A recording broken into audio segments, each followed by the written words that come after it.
hidup pasti punya masalah. Lalu bagaimana? Kok Allah menciptakan masalah?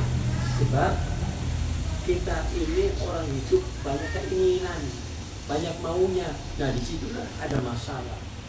Tetapi kalau siapa yang bisa menyelesaikan masalah, maka dia akan dipuji oleh Allah sebagai orang-orang yang beriman. Alhamdulillah. Jadi masalah itu diselesaikan dengan iman. Kalau kita punya masalah menggunung, bertubi-tubi masalah, ya taruhlah bukan masalah yang kita hadapi ini, yang kita dengar masalah bencana dan musibah. Kalau nggak punya iman, yang apa lagi? Bencana udah datang, musibah udah datang, rumah udah ambruk, mau apa lagi? Disitulah kita hanya bisa menerima takdir Allah. Alhamdulillah. Para jamaah mungkin pernah kehilangan sesuatu, motor hilang, HP, di dalamnya itu banyak aplikasinya, ada aplikasi m-bankingnya, macam-macam. HP nggak ada harganya, begitu hilang pun bagaimana setengah mati itu bilang. Atau dompet kita yang isinya ATM banyak gak hilang, lalu bagaimana penyelesaiannya? Lapor polisi pun kita pikir terusan masalah, kita pikir terusan. Ya kalau begitu saudara, kalau kita banyak mikir, akhirnya kita nggak stres. Sudahlah kita menerima ini memang takdir Allah. Jangankan dompet, jangankan motor hilang. Kalau nyawa hilang gimana kita? Kita nyawa hilang itu bagaimana? Kalau kita sadar, oh ya udah, itu mah bisa dicari, bisa dibeli. Tapi kalau nyawa, ini. Jadi para jamaah, kalau kita ada masalah, sadarilah setiap manusia itu pasti punya masalah. Bahkan semakin tua, semakin banyak masalah.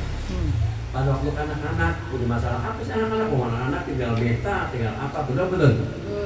Udah kawin, banyak masalah dengan istri, dengan anak.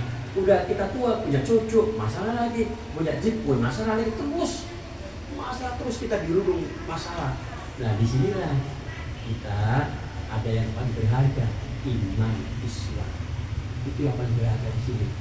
Yang bisa menyelesaikan masalah tanpa masalah. Insya Allah. Mudah-mudahan yang singkat ini bisa kita pahami dan bisa kita amalkan. Amin amin ya rabbal alamin. Pasti punya masalah, pasti. Masalahnya nggak usah di sini, diuraikan di sini. Ini bukan tempatnya untuk menguraikan masalah, tapi yang jelas punya masalah. Kalau punya masalah, jangan kedukun, jangan. Nanti kamu malah dilupakin.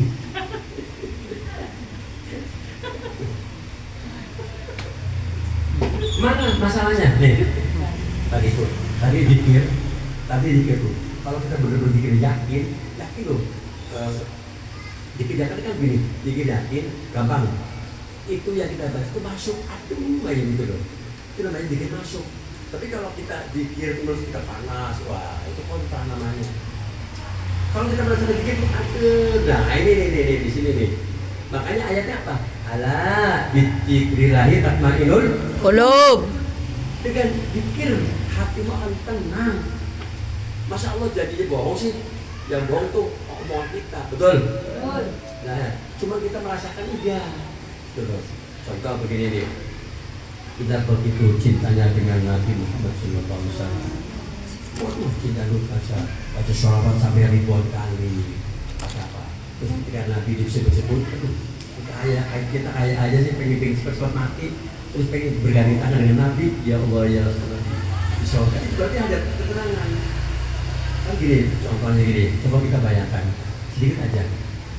Alangkah indahnya hidup ini, andai ku tatap wajahmu, kan pasti mengalir air mataku karena pancara ketenanganmu. Ayo bareng-bareng. Ya Rasulullah, ya Habibullah, tak pernah Ku tatap wajahmu, ya Rasul.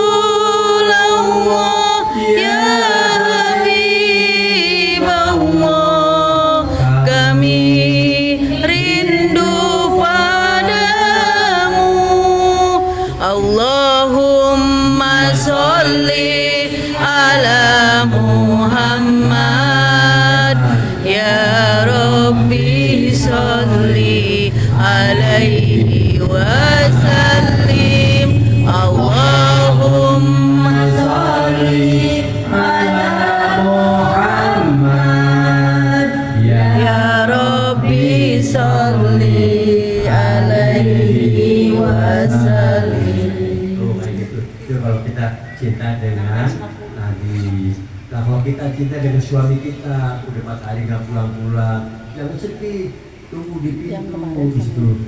Sekian lama ku menunggu untuk kedatanganmu. Bukankah Engkau telah berjanji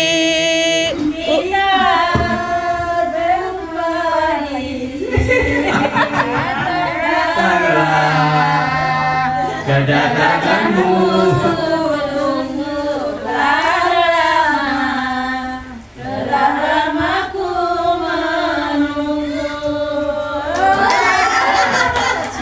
itu.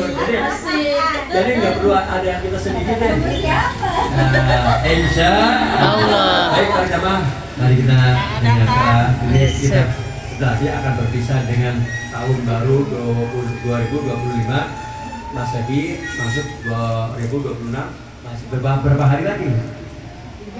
3 hari lagi, insya Allah. Ya, maka ini nanti ya.